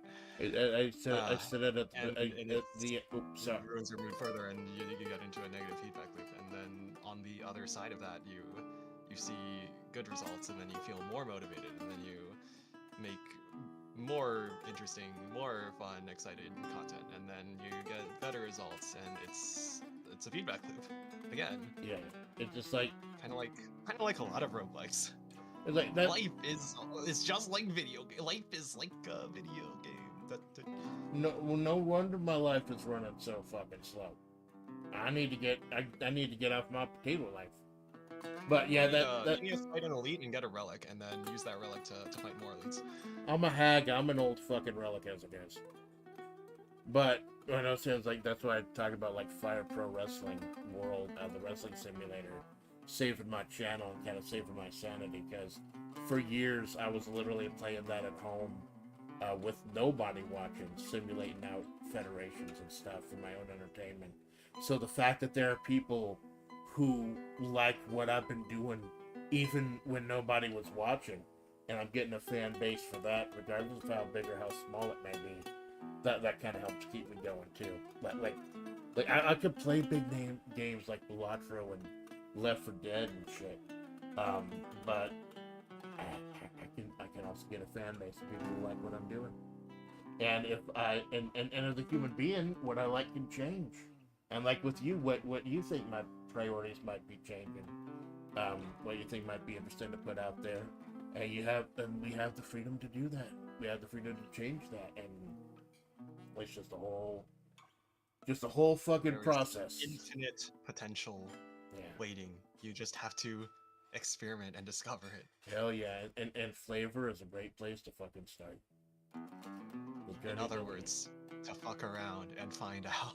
Hell yeah. Oh man, I kept you too long, man. I'm happy you came out here. Like, I was gonna say maybe next time we could find out a game, but aren't you one of the guys who signed off for Left 4 Dead, or? Maybe. We're gonna double check. Because I was talking about it during Fights and Tight Spaces before I fucking got pissed off at the whole broken mechanic. I had 80 damage on the guy after using Steel's self wall jump. It didn't skip to the third act. It should have skipped to the third act. I died on the second act. That's bullshit. But Left 4 Dead. Oh yeah. Classic. Yeah, it was like that. It was 2009, right? Well, I teased it. I teased it earlier today that I had 2 collabs possibly in the can, and both of them are. It looks. Yeah, Left 4 Dead will be Friday. We're gonna find Jimmy Gibbs Jr. or die trying. And then At first, I thought we were gonna find a mod to. Well, I actually did find it. Every common infected with Jimmy Gibbs Jr. Well, I did find a mod. Like, oh my god, the fucking mod space for Left 4 Dead 2. I found a mod. Someone did the concert one with ASCII Black. So I might gonna have to like find out how to install that shit. But I'm no good with installing mods, man. Like, I bought Street Fighter 5 just because there are a whole bunch of mods that make women extremely, incredibly muscular. But I can't get any of the fucking mods working, man. I'm a dumb bitch in the desert who got a whole bunch. You should be able to just click the subscribe button on the workshop, and it will take care of everything for you. Well, at least for Left 4 Dead 2, right? Because yeah, I'll have to look into that. Thank you, man. And every game is a different thing, but like Steam Workshop is generally the system integrated with Steam that if a game supports it, then it makes it super easy to. I know that's how it is in Fire, bro. I just click a wrestler and it's on there the next time I boot it up. Yeah, the thing is, like, every game has to implement their own system for modding, and it depends on like what service they use, or if they make their own thing, or if they don't even like make a thing and you just have to copy some files elsewhere. That's another thing that you'll be able to figure out when you finally release your big game.